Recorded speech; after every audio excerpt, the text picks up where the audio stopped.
পুজো মণ্ডপের পাশেই মর্মান্তিক দৃশ্য। নারকেল গাছের তলায় কি পড়েছিল? মুহূর্তে ভিড় গোটা এলাকায়। উৎসবের আনন্দে মেতে উঠেছিল হাবড়া, কিন্তু হঠাৎই সেই আনন্দের মাঝেই নেমে এলো অন্ধকারের ছায়া। বৃহস্পতিবার দুপুর নাগাদ হাবড়া পৌরসভার 24 নম্বর ওয়ার্ডের হাতিয়া পদ্মপল্লী এলাকায় এক নারকেল গাছের নিচেই পড়ে থাকতে দেখা গেল এক অচেনা কিছু। প্রথমে কেউ বিশ্বাস করতেই পারেনি চোখকে। কাছে গিয়ে বোঝা গেল সেটা এক সদ্যজাত শিশুর নিথর দেহ। মুহূর্তের মধ্যেই ছড়িয়ে পড়ে খবর। উৎসবের আনন্দ মুহূর্তে বদলে যায় কান্নায়। ভিড় জমে যায় গোটা এলাকায়। ঘটনাস্থলে পৌঁছায় হাবড়া থানার পুলিশ। দেহ উদ্ধার করে পাঠানো হয় ময়না তদন্তে। প্রাথমিক অনুমান শিশুটির বয়স প্রায় 5 মাস। কিন্তু প্রশ্ন একটাই, কে ফেলে গেল এই নিষ্প্রাণ প্রাণটাকে? এটা কি কোনো দুর্ঘটনা, নাকি পরিকল্পিতভাবেই করা হয়েছে এই অমানবিক কাজ?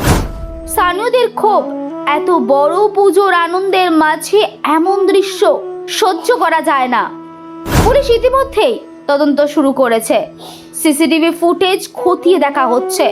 তবে এই ঘটনা যেন গোটা এলাকা জুড়ে একটাই প্রশ্ন ছড়িয়ে দিয়েছে, মানুষ এতটা নির্দয় হতে পারে?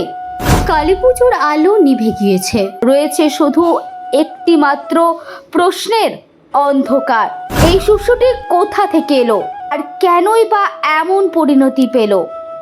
তো আমরা খবর পেয়ে খবরটা শুনলাম। শোনার পর যে একটা বাচ্চা এরকম মৃত অবস্থায় পড়ে আছে, সদ্যজাত বাচ্চা। বাচ্চাটার বয়স 5 মাসের মতো, যেহেতু হাত পা হয়ে গেছে, ছোট একদম বাচ্চা, পৃথিবীর আলো সে দেখতে পায়নি। তো অনেকে মন মানসিকতা আমাদের প্রত্যেকেরই খারাপ, যে একটা ছোট অনেক বাচ্চা, অনেক মায়ের আছে একটা সন্তানের জন্য, তারা সন্তান নিশ্চয়ই পায় না, অনেক চেষ্টা করে, কিন্তু একটা বাচ্চাকে এইভাবে নৃশংসভাবে হত্যা করে যারা করে রেখেছে তাদের মানুষ বলে মনে করা ঠিক হয় না।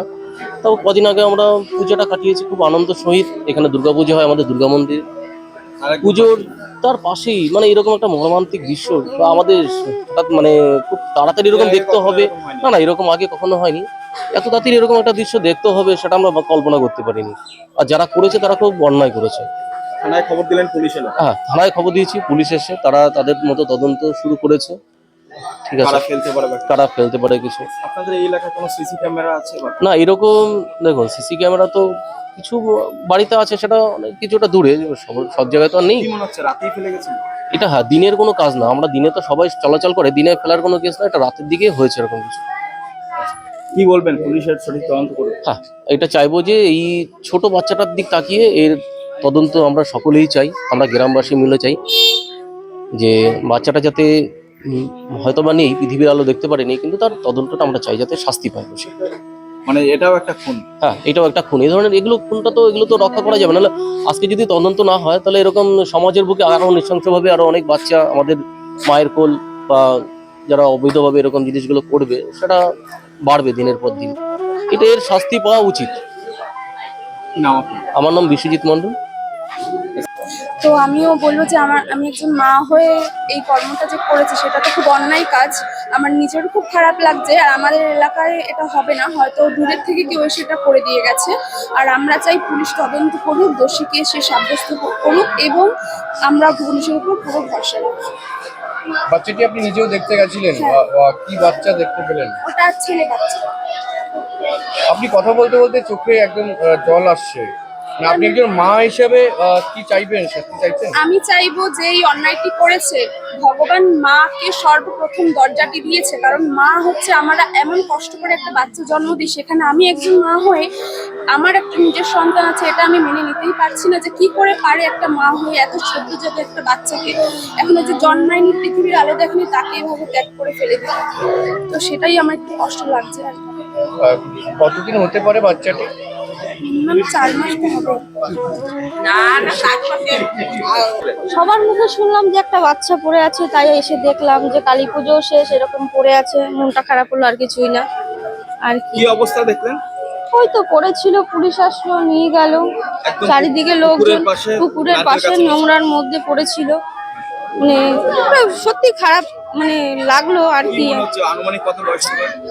ওই 4 মাস 4.5 মাস বাচ্চাটার বয়স হবে। পৃথিবীর আলো আর দেখতে না, পাবে আর দেখতে পারলো না। এটাই আর কি, মানুষে পৃথিবীর পায় আলো না। দেখতে আর পারলো এটা না, খারাপ, খুবই খারাপ, মানে একটা খারাপ খবর আর খারাপ কথা। মানে এরকম কখনো ভাবিনি যে এইখানে এরকম একটা হবে। যাই হোক, পুজোর মধ্যে এরকম একটা ব্যাপার, মানে খুবই খারাপ। এখনো কালী পুজো শেষ হতে পারলো না, ঠাকুর বিসর্জন হতে পারলো না, তার মধ্যে এরকম একটা।